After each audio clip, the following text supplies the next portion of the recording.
Kisah kita membawa kita kembali ke pertemuan antara Hun Tin Di dan Hun Yu Di yang mengerikan.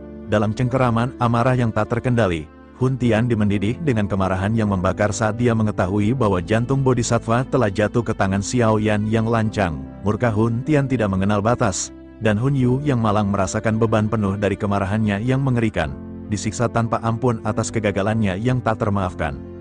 Di sisi lain, Xiao Yan bersiap untuk memulai perjalanan berbahaya ke dalam ranah Douseng yang legendaris. Yao Lao, guru yang tercinta yang tak tergoyahkan dan pelindungnya yang setia, berusaha keras untuk membantu muridnya. Dengan keahlian yang tak tertandingi, Yao Lao mengumpulkan esensi langit dan bumi yang paling murni, menempa pil 8 warna yang luar biasa yang berkilauan dengan kekuatan kosmik.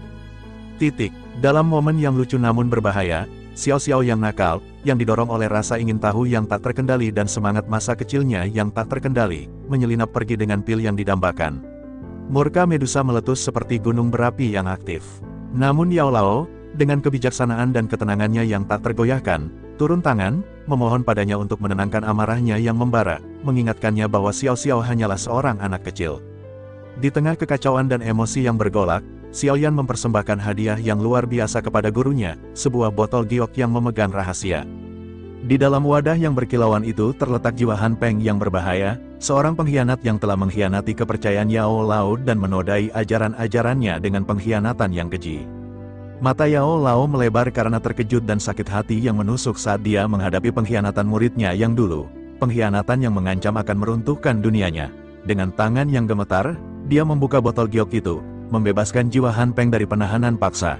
Dengan rasa terima kasih yang tulus dan menjilat, Han Peng bersukacita atas pembebasannya, memuji Yao Lao atas belas kasihnya yang salah tempat. Namun, tanpa ragu sedikit pun, Yao Lao melepaskan murkanya yang benar, menghancurkan jiwa Han Peng menjadi ketiadaan. Tindakan yang menentukan ini mengirimkan riak melalui kain ruang dan waktu yang halus. Dengan suara yang beresonansi dengan keyakinan yang tak tergoyahkan, Yao Lao menyatakan, "Aku hanya memiliki satu murid, dan namanya adalah Xiao Yan." Namun, di saat yang sama, Xiao dengan polosnya bertanya, "Bagaimana denganku, Yao Lao?" Sambil tersenyum hangat, menjawab, "Oh iya, maafkan aku, masih ada Xiao. Xiao adalah murid yang paling aku sayangi." Xiao Yan, yang mendengar itu, pura-pura merajuk dan berkata, "Dasar guru pembohong." Yao Lao tertawa dan berkata, "Lebih baik kau diam dan bersiap untuk melakukan penerobosan." Yao Chen kemudian berkata dengan nada serius, "Xiao Yan, sekarang lebih baik kau bersiap untuk melakukan penerobosan. Jangan pikirkan apapun, aku akan melindungi kultivasimu. Aku harap kau bisa menembus ranah Douseng. Jika kau belum bisa menembus ranah Douseng dengan semua ini, jangan sebut dirimu muridku lagi."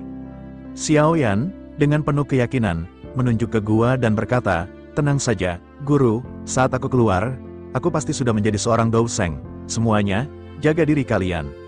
Akhirnya, hari-hari berlalu tanpa terasa, dan 2 tahun pun berlalu. Peng Junze dan Yao Chen dengan sabar menunggu Xiao Yan keluar dari kultivasinya. Yao Chen bergumam, langsung menjadi seorang Douseng setelah mendapatkan jantung Bodhisattva itu terlalu berlebihan. Tapi ini juga menunjukkan energi yang terkandung di dalamnya benar-benar sangat mengerikan. Walau jantung Bodhisattva itu benar-benar sangat kuat, namun membutuhkan waktu untuk menyerapnya. Aku harap bocah itu berhasil. Di saat yang sama, Medusa tiba-tiba muncul, membawakan kabar yang mengkhawatirkan. Mereka sudah kelewatan, Sekte Langit Mendalam dan Lembah Sungai Es telah membuat aliansi. Mereka pasti akan mengacaukan pavilion kita. Yao Chen, dengan tenang menanggapi, "Kenapa terburu-buru? Pavilion kita berkembang terlalu pesat, tentu saja akan menimbulkan konflik dengan pasukan lain. Kalau mereka tidak takut, untuk apa mereka membentuk aliansi? Ini kesempatan yang bagus untuk melatih para murid pavilion kita agar lebih kuat. Aliansi Langit Mendalam bukanlah ancaman utama, kecuali kekuatan yang berada di balik aliansi tersebut, yang tentu saja adalah Aula Jiwa." Medusa, dengan nada marah yang membara, berkata, "Tidak peduli siapa mereka, selama mereka berani macam-macam dengan kita, maka kita akan membunuh mereka semua." Yao Chen, dengan nada sedikit bercanda, menanggapi, "Kenapa kau membakarnya? Aku masih belum membaca berita tersebut."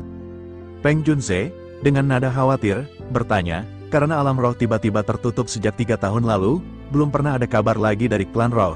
Apa ada kabar terbaru dari murid yang kau kirim menelusurinya?" Yao Chen menjawab dengan nada cemas, "Masih belum ada, tapi mereka sudah pergi selama beberapa bulan, jadi harusnya mereka segera kembali. Aku memiliki firasat buruk. Aku harap tidak terjadi apa-apa." Namun, di saat yang sama, Tiba-tiba Mu King Er muncul dengan wajah panik. Master, gawat, para murid yang dikirim untuk menelusuri alam rock sudah kembali. Tapi mereka dalam keadaan parah, terluka. Cerita pun beralih ke dua orang murid Paviliun Bintang Jatuh yang terluka parah. Dengan suara lemah, salah satu dari mereka berkata, "Aliansi Langit Mendalam, mereka yang melakukan penyerangan. Dalam perjalanan pulang kami, Master, mereka menyuruh kami mengantarkan surat ini." Kemudian, kita diperlihatkan adegan mengerikan di mana orang-orang Paviliun Bintang Jatuh telah diserang oleh pihak musuh. Sungguh kejam, jika mereka berniat menggunakan para murid untuk mengantarkan pesan, maka para murid ini pasti sudah mati. Namun, mereka hanya membuat para murid terluka parah dan mengirim mereka kembali dengan surat tersebut. Yao Chen pun membaca surat itu, yang ternyata berisi ancaman agar mereka tunduk di bawah kendali aliansi langit mendalam dan tidak berani macam-macam. Yao Chen mencibir dan berkata, "Meskipun aliansi langit mendalam ini termasuk pasukan jahat, tapi kami selalu menjaga keseimbangan. Hanya ada satu ketua dalam sekte mereka yang sudah mencapai tingkat Banseng. Jadi dari mana mereka mendapatkan kepercayaan diri untuk memusnahkan Paviliun Bintang Jatuh? Haha, lupakan saja, karena mereka sudah berani menantang kita, maka harus kita lawan." Paviliun Bintang Jatuh sudah diam untuk waktu yang lama. Ini saatnya menunjukkan kekuatan kita. Peng Junze, dengan nada tegas, berteriak, "Paviliun Bintang Jatuh, dengarkan perintahku, seluruh ketua yang berada di tempat ini, bersiap-siap." Akhirnya, seluruh anggota Paviliun Bintang Jatuh bersiap untuk peperangan, yang tidak lain adalah untuk melawan aliansi langit mendalam. Saat mereka bersiap, di atas langit tiba-tiba muncul seseorang membawa bala tentara yang sangat banyak. Orang itu berteriak, "Yao Chen, sudah lama sejak terakhir kita bertemu. Bagaimana kabarmu?" Tidak lain, dia adalah ketua-tua sekte langit mendalam, iblis tua Tianming, yang datang membawa bala tentaranya. Yao Chen mencibir, "Iblis tua, pantas saja kalian berani menyatakan perang. Tampaknya cucumu sudah mengundangmu untuk keluar." Tianming menjawab dengan angkuh, "Demi pertemanan lama kita, selama paviliunmu mundur sejauh 5 km dari wilayah aliansi kami, maka aliansi kami juga akan mundur." Yao Chen tertawa sinis, "Teruslah bermimpi, apakah kau kira aliansimu memiliki hak untuk berkata seperti itu hanya dengan kekuatan yang kalian miliki?"